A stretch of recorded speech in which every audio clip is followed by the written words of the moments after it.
Meus irmãos amados, graça e paz da parte de Deus, nosso Pai, e do Senhor Jesus Cristo. Que bom que estamos mais uma vez juntos para essa lição.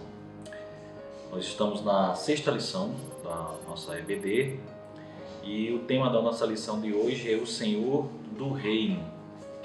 Temos uma leitura em Lucas 11, do 14 ao 32.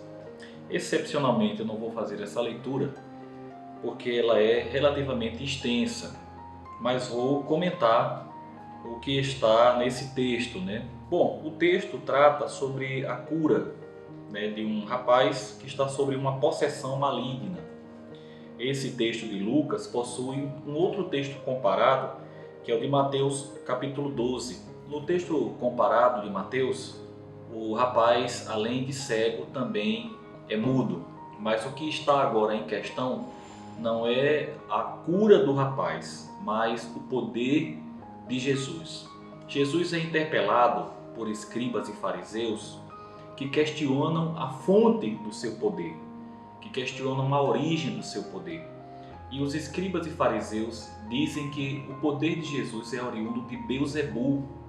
Beelzebul é uma entidade, uma espécie de deus, de Ekron, chamado Baal-Zebub, é o deus mosca. Então essa é possivelmente a origem da palavra Beelzebub. Para mostrar para os seus adversários qual era a origem do seu poder, Jesus então diz que se Satanás está dividido, e logo o seu poder não subsistirá. Satanás não pode estar subdividido em seu poder, não pode estar dividido contra si mesmo. Na citação do professor John Broads, as forças do mal estão constituídas para lutar contra as forças do bem e não para destruí-las a si próprias. O mais valente, que é Deus, é quem derrota o valente e então absorve os seus despojos, né? E não o contrário. A ideia é que o valente que está dominando sobre a casa é então possuído por aquele que é mais valente e que o domina. Então é assim que Jesus explica a sua fonte de poder e a relação que existe entre as forças do bem e as forças do mal. O mais valente, que é Deus, é quem amarra o valente, segundo a descrição bíblica.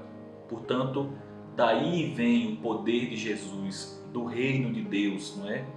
É o poder que limita o poder e a força do diabo.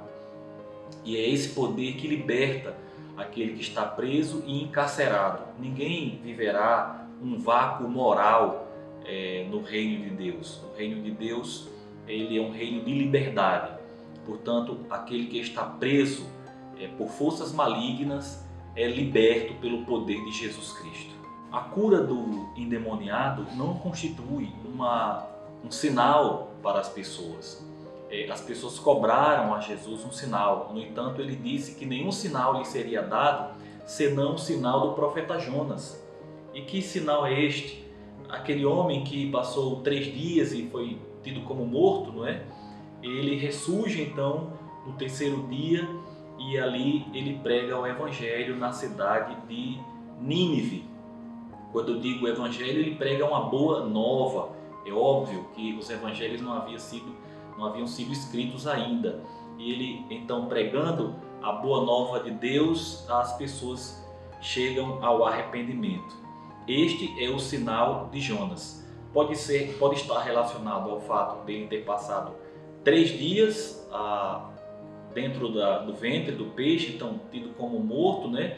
Isso seria então um sinal da ressurreição, um símbolo da ressurreição, ou o fato dele ter pregado uma mensagem de arrependimento e haver ocorrido a conversão, o arrependimento e a conversão dos ninivitas. Com base no texto bíblico que está sendo estudado, nós podemos considerar 3 questões sobre o reino de Deus. E a primeira delas é: o Senhor do reino tem todo o poder e autoridade. Em Jesus reside todo o poder e a autoridade. Nós podemos ver isso, que no texto estudado, Jesus encontra-se com esse rapaz que está gravemente endemoniado e então liberta este homem do poder do mal. E não apenas ele, mas tantos outros que encontrou pelo caminho enquanto pregava o Evangelho. Estava previsto no profeta Isaías, no capítulo 61, que dizia que o Espírito do Senhor está sobre mim, quando o Senhor havia sido ungido e já estava então previsto a sua unção e o seu poder pelos profetas do Antigo Testamento. Então Jesus estava revestido desse poder para exercer esse poder, e exercendo esse poder ele libertou todos os cativos e oprimidos do diabo. A Igreja do Senhor também está revestida desse poder e dessa autoridade que foi outorgada pelo próprio Senhor Jesus Cristo. Nos textos de Mateus capítulo 28, verso 18 a 20 e Atos capítulo 1, versículo 8. Portanto, a Igreja do Senhor exerce esse papel e essa missão de libertar os cativos e os oprimidos do diabo.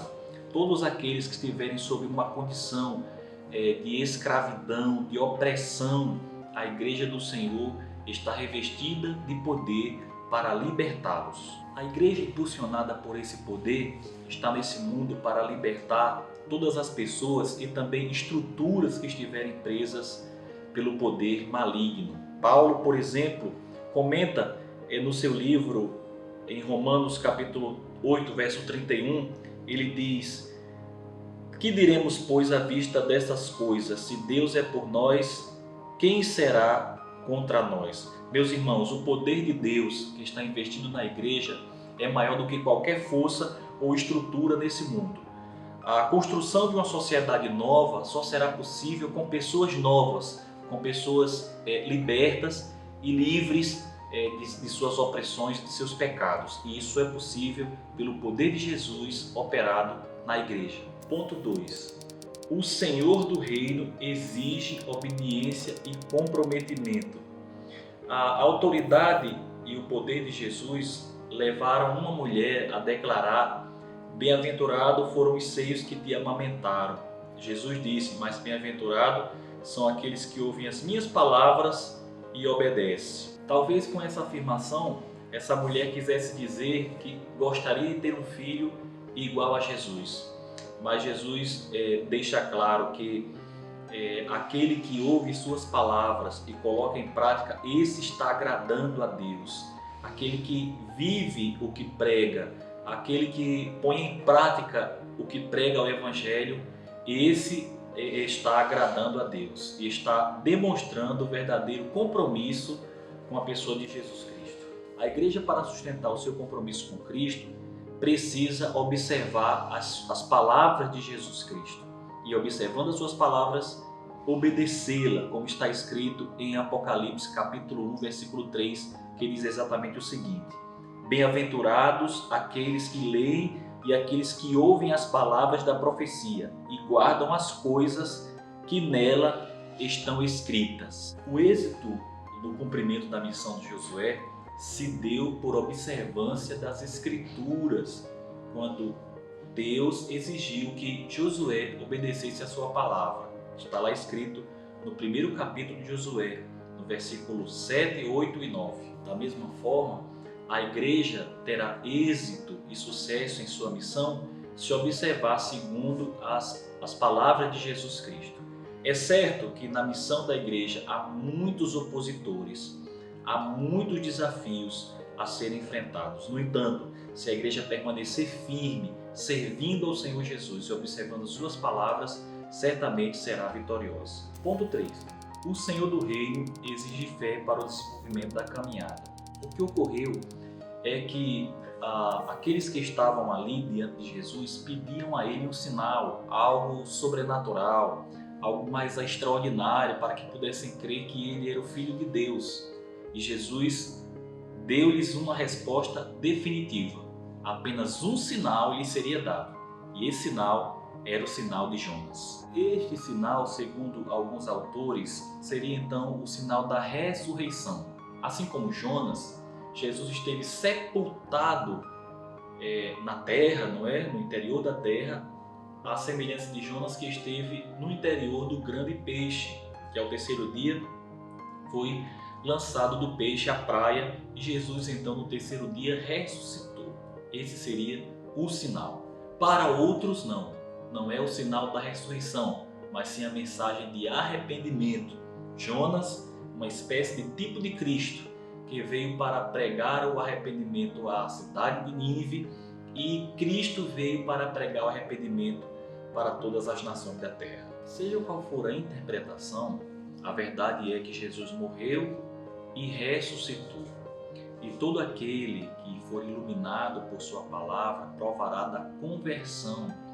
E esta conversão é uma marca imprescindível para todo cristão. E todo cristão haverá de vencer a morte, assim como Cristo venceu, e também vencer o maligno. Não estará mais preso pelas forças do mal. Será um agente nas mãos de Jesus para libertar aqueles que estão presos e escravos do pecado e do mal. Assim provaremos do poder de Jesus e da sua glória. E finalmente, a caminhada com Cristo é uma caminhada de fé.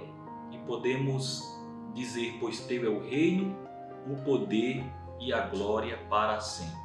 Eu quero deixar agora para você duas perguntas para que você possa refletir, pensar e colocar aí nos comentários abaixo. Além de responder essas perguntas, você colocar alguma sugestão, um pedido de oração, interagir conosco. Eu quero então lhe propor essas duas perguntas que a lição nos propõe. A primeira delas é: por que há ainda hoje uma constante busca de sinais por parte de determinados grupos cristãos? Segunda, como é que os súditos do reino de Deus devem lidar com a questão da ação de Satanás no mundo? Pense sobre essas perguntas, responda a essas perguntas, interaja conosco. Eu peço a você que acompanhe as nossas transmissões pelas lives no nosso Instagram, também pelo nosso canal do YouTube, e acompanhe a Igreja de Cristo em Nova Descoberta. Você será sempre muito bem-vindo. Que Deus abençoe e até a próxima lição.